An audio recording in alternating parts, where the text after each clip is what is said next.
Muscle gain नहीं होने के लिए रीजंस क्या हो सकते हैं, इसके बारे में हमने बात किया था लास्ट वीडियो में। या फिर आपकी तरफ से क्या मिस्टेक्स हो रहे हैं जिसकी वजह से आप मसल गेन नहीं कर पा रहे हो, इसके बारे में हमने डिटेल्स में बात किया था लास्ट वीडियो में। और उस वीडियो को बहुत पॉजिटिव रिस्पॉन्स दिया था आप लोगों ने, उसके लिए थैंक यू सो मच। आज के वीडियो में हम बात करेंगे कि आपको एक्चुअल में क्या करना चाहिए अगर आपको प्रॉपर मसल गेन करना है तो। ओके, ऐसी कौन सी चीज़ें हैं उनको आपको फॉलो करना है या फिर आपको किस तरह उनको फॉलो करना है, इसके बारे में डिटेल्स में आज हम बात करेंगे इस वीडियो में। सो गाइज, मेरा नाम है प्रमोद और आप देख रहे हो ईसा फिटनेस एकेडमी।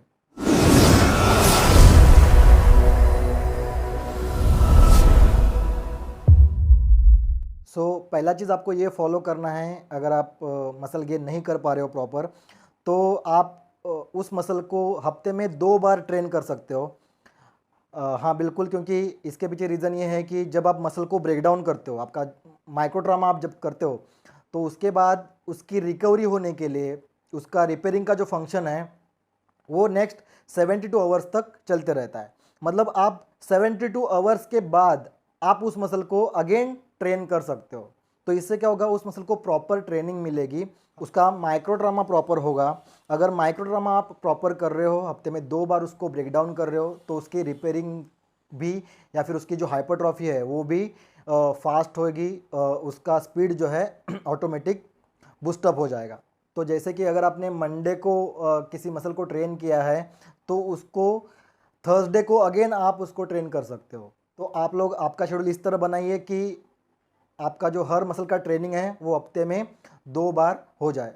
सेकेंड चीज़ आपको ये फॉलो करनी है कि आपका वेट ट्रेनिंग एंड आपका कार्डियो ट्रेनिंग, इसका जो शेड्यूल है उसको बैलेंस करना है प्रॉपर। कभी कभी ऐसे होता है कि आप दिमाग में रखते हो कि मेरे को वर्कआउट के बाद कार्डियो करना है, तो आपका वर्कआउट फटाफट कंप्लीट करते हो, वेट ट्रेनिंग जो है आप फटाफट कंप्लीट करते हो और आप कार्डियो में चले जाते हो। इसकी वजह से आपका वेट ट्रेनिंग अफेक्ट करता है, आप वेट ट्रेनिंग प्रॉपर नहीं कर पाते। या फिर कभी कभी ऐसा होता है कि अगर आप वेट ट्रेनिंग कंप्लीट करके प्रॉपरली आप कार्डियो भी करने जाते हो, तो आपका टाइम ड्यूरेशन जो है वो बढ़ने लगता है। अगर आप ओवर ट्रेनिंग करने जाओगे तो वहाँ पे आपके मसल लॉस होंगे, मसल गेन नहीं होगा।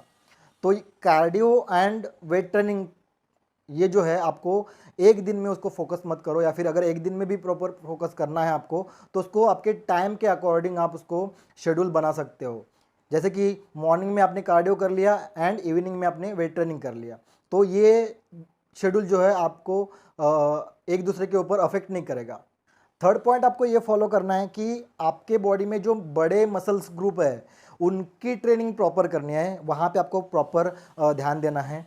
अब आप सोचोगे कि आपके बॉडी में कौन से बड़े मसल्स के ग्रुप है, तो आपके लेग्स के मसल जो है वो बड़े बड़े मसल लेग्स में, आपके बैक में बड़े मसल्स है, चेस्ट में बड़े मसल्स है, तो यहाँ पे आप प्रॉपरली ध्यान दीजिए। लेग्स को प्रॉपर ट्रेन करो तो आपको काइनेटिक फोर्स जनरेट करने के लिए हेल्प मिलेगी, अपर बॉडी के मसल गेन करने के लिए भी ऑटोमेटिकली हेल्प मिलेगी। या फिर बहुत सारे लोग ऐसे होते हैं जो मिरर में दिखते हैं मसल्स उनको ही सिर्फ ट्रेन करता है, जैसे कि चेस्ट, एब्स, बाइसेप्स हो गया, शोल्डर्स, क्योंकि ये मिरर में दिख रहे हैं। बैक को निगलेक्ट कर देते हैं या फिर लेग्स को बहुत सारे लोग निगलेक्ट कर देते हैं, तो ऐसा नहीं चलेगा। जो बड़े मसल्स के ग्रुप है उनको जब आप ट्रेन करते हो तो छोटे मसल्स भी उनके साथ ऑटोमेटिकली ट्रेन होने लगते हैं। जैसे कि जब आप बैक ट्रेनिंग करते हो तो आपके बाइसेप्स ये जो है उसको सपोर्टिंग मसल का काम करता है, या फिर जब आप चेस्ट की ट्रेनिंग प्रॉपर करते हो तो शोल्डर एंड ट्राइसेप्स ये उसको सपोर्टिंग मसल के काम करते हैं। तो बड़े मसल के ऊपर आपका फोकस पहले होना चाहिए, छोटे मसल जो है वो ऑटोमेटिक भी ट्रेन होते हैं और उसको आप बड़े मसल को ट्रेन करने के बाद भी ट्रेन कर सकते हो। नेक्स्ट पॉइंट जो है जिसके ऊपर आपको ध्यान देना है वो है कंपाउंड एक्सरसाइजेस। जी, कंपाउंड एक्सरसाइज पे आपको मैक्सिमम फोकस करना चाहिए रादर दैन आइसोलेशन एक्सरसाइजेस, क्योंकि कंपाउंड एक्सरसाइजेस में आपके ज़्यादा मसल्स इन्वॉल्व होते हैं। ज़्यादा मसल्स इन्वॉल्व होते हैं तो आपका जो लिफ्टिंग कैपेसिटी है वो बढ़ता है, आप ज़्यादा वेट लिफ्ट कर पाते हो, और ज़्यादा वेट लिफ्ट कर पाओगे तो ऑटोमेटिकली आपका माइक्रो ट्रामा भी ज़्यादा होता है, मसल इन्वॉल्वमेंट भी ज़्यादा होती है। तो आपको कंपाउंड एक्सरसाइज में ध्यान देना पड़ेगा। अब कंपाउंड एक्सरसाइज मतलब डेडलिफ्ट हुआ, स्क्वाट्स हुआ, बेंच प्रेस हुआ, ओवरहेड प्रेस हुआ, या फिर जिसको आप मिलिट्री प्रेस बोलते हो वो हुआ, बेंट ओवर रो हुआ। तो ये जो कंपाउंड एक्सरसाइजेस है इसके अलावा भी है, मैंने जस्ट एक एग्जांपल बताए। तो उनके ऊपर आपको ज़्यादा ध्यान देना है, ताकि आपका फंक्शनलिटी भी बढ़ेगा, साथ में आपके मसल्स गेन होने के लिए भी फास्ट हेल्प मिलेगी। अब जिनको ये कंपाउंड एक्सरसाइज प्रॉपर पता नहीं क्या होता है कंपाउंड एंड आइसोलेशन एक्सरसाइज, वो मेरे चैनल में जाए, ईसा फिटनेस एकेडमी के यूट्यूब चैनल पे जाए, और वहाँ पे मैंने कंपाउंड वर्सेस आइसोलेशन एक्सरसाइजेस का एक कंप्लीट डिटेल्स में वीडियो बनाया है, उसको आप देख सकते हो। एग्जाम्पल के तौर पे अगर देखने जाएंगे तो जब आप स्क्वाट्स करते हो तो उस एक्सरसाइज में सिर्फ आपका क्वाड्रिसेप काम नहीं करता, क्वाड्रिसेप के साथ ग्लूट्स मैक्सिमस, हैमस्ट्रिंग, ये मसल्स भी काम करने लगते हैं। या फिर जब आप बेंच प्रेस करते हो तो सिर्फ चेस्ट मसल आपके काम नहीं करते, चेस्ट के साथ shoulder, anterior deltoid and triceps भी काम करते हैं। तो इससे होता क्या है, मसल इन्वॉल्वमेंट बढ़ गई तो आपकी लिफ्टिंग कैपेसिटी भी बढ़ेगी, लिफ्टिंग कैपेसिटी बढ़ेगी तो आपका ऑटोमेटिकली स्ट्रेंथ बढ़ेगा, माइक्रोट्रामा ज़्यादा होगा, और माइक्रोट्रामा ज़्यादा होगा तो ऑटोमेटिकली आपकी हाइपरट्रॉफी, मसल गेन भी ज़्यादा होगा। एक चीज़ आपको ये फॉलो करनी है कि आपका वार्म अप एंड आपका प्रिपरेशन सेट्स, इनको प्रॉपर फॉलो करना है। अब वार्म अप के लिए आपको डायनामिक स्ट्रेचेस या फिर मोबिलिटी ड्रिल्स करने होते हैं, और ये कैसे करना है इसके भी वीडियोज़ प्रॉपर बना के इस चैनल में रखे हुए हैं, तो आप जाके देख सकते हो। तो उससे आपका वार्म अप हो जाएगा, बॉडी मोबिलाइज हो जाएगी। एंड प्रिपरेशन सेट्स, जो आपका मेन सेट होता है उसको आप डायरेक्ट लिफ्ट नहीं कर सकते, मेन सेट को लिफ्ट करने के लिए आपको प्रिपरेशन सेट्स लगाने पड़ते हैं। वो 1 2 3 सेट कितने भी हो सकते हैं, डिपेंड ऑन आपका मेन सेट कितना है। तो बहुत सारे लोग यहाँ पे मिस्टेक करते हैं, थोड़ा बहुत वार्म अप करेंगे फिर डायरेक्ट मेन सेट पे चले जाएंगे, तो यहाँ पे इंजरी के चांसेस बढ़ जाएंगे आपके। आपका ब्रेन रेडी नहीं है उस वेट को, आपकी बॉडी रेडी नहीं है उस वेट को उठाने के लिए, तो उसको प्रिपेयर करो, आपके ब्रेन को, आपके मसल्स को, आपके बॉडी टेम्परेचर को आपको प्रिपेयर करना पड़ेगा कि उतना वेट अभी आप उठाने जा रहे हो, लिफ्ट करने जा रहे हो।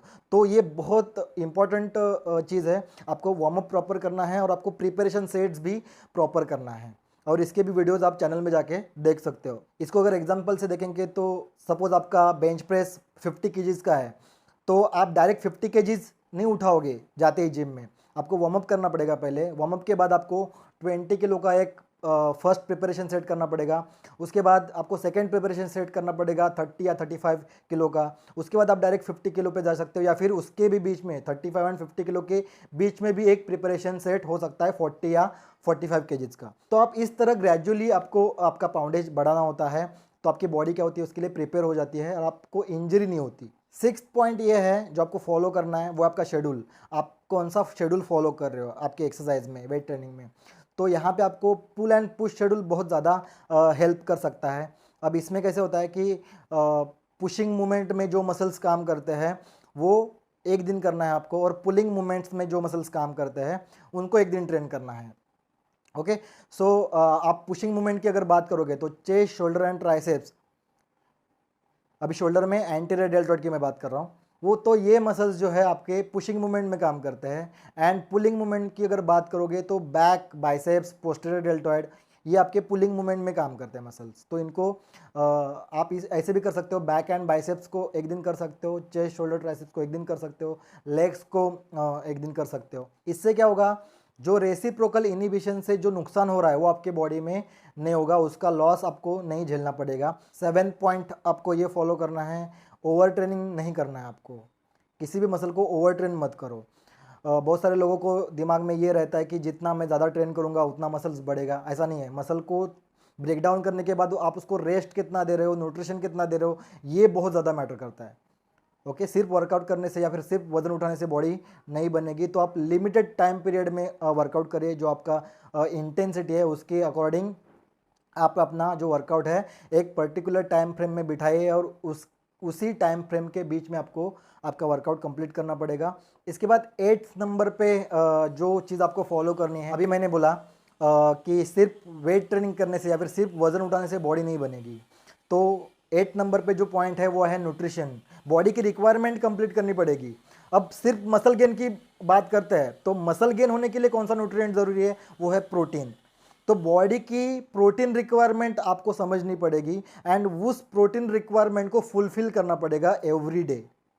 ओके। और ये प्रोटीन रिक्वायरमेंट आपकी इंटेंसिटी और आपका वेट इसके ऊपर डिपेंड करता है। तो आप यहाँ पे अपने न्यूट्रिशनिस्ट की या फिर डाइटिशियन की हेल्प ले सकते हो। सो प्रोटीन के ऊपर ध्यान दो, और साथ में आपको कार्बोहाइड्रेट्स पे भी प्रॉपर ध्यान देना पड़ेगा। कार्बोहाइड्रेट्स को भी प्रॉपर कंज्यूम करना पड़ेगा, क्योंकि कार्बोहाइड्रेट्स हम प्रॉपर कंज्यूम करते हैं तो ये हमें प्रोटीन स्पेयरिंग का बेनिफिट मिल जाता है। अदरवाइज आपने कार्बोहाइड्रेट्स नहीं खाए, सिर्फ प्रोटीन खा रहे हो, तो प्रोटीन आपको एनर्जी के लिए यूटिलाइज होगा बॉडी में, मसल रिकवरी नहीं होगी। तो प्रोटीन अगर आप चाहते हो कि आपका मसल रिकवरी करे, तो उसको सपोर्ट करने के लिए कार्बोहाइड्रेट्स भी आपको प्रॉपर कंज्यूम करने पड़ेंगे। हम सिर्फ इंडिया की अगर बात करते हैं तो हमारा जो फूड कल्चर है वो कार्बोहाइड्रेट ज़्यादा होते हैं हमारे फूड में। आप कभी भी ऑब्जर्व करना, हम प्रोटीन जो है बहुत कम क्वांटिटी में कंज्यूम करते हैं, और इसके लिए भी हमारे मसल गेन प्रॉपर नहीं होते। तो आप मसल गेन होने के लिए क्या ज़रूरी है वो समझिए, एंड उसका जो रिक्वायरमेंट है बॉडी का वो फुलफिल करने के लिए ट्राई करिए। सो आपको अभी पता चल गया कि प्रोटीन आपका मसल गेन करता है, तो मसल गेन होने के लिए प्रोटीन सप्लाई करो बॉडी को, सीधी बात है। ओके। और लास्ट में, अगर आप अपने डाइट में आपके बॉडी की प्रोटीन की रिक्वायरमेंट फुलफिल नहीं कर पा रहे हो, पूरे डाइट से जितना प्रोटीन जाना चाहिए आपके बॉडी में उतना नहीं जा रहा है, तो आप नेसेसरी सप्लीमेंट्स का यूज़ कर सकते हो। बट ये सप्लीमेंट्स यूज़ करने से पहले आप अपने न्यूट्रिशनिस्ट से या फिर डाइटिशियन से आप एक बार कंसल्ट करिए। आपको कौन से सप्लीमेंट की ज़रूरत है वो आप देखिए, समझिए। तो ये मेजर चीज़ें थी जो आपको फॉलो करनी है आप अगर मसल गेन करना चाह रहे हो प्रॉपर तो। ओके। सो आई होप ये आपको वीडियो पसंद आया होगा। अगर पसंद आया है तो डेफिनेटली आप लाइक करो, ज़बरदस्ती लाइक करने की कोई ज़रूरत नहीं है। अगर नए हो चैनल पे तो आप इस चैनल को सब्सक्राइब करिए, क्योंकि मैं आगे ऐसे ही वीडियोज़ आपके लिए लेके आऊँ। Thank you.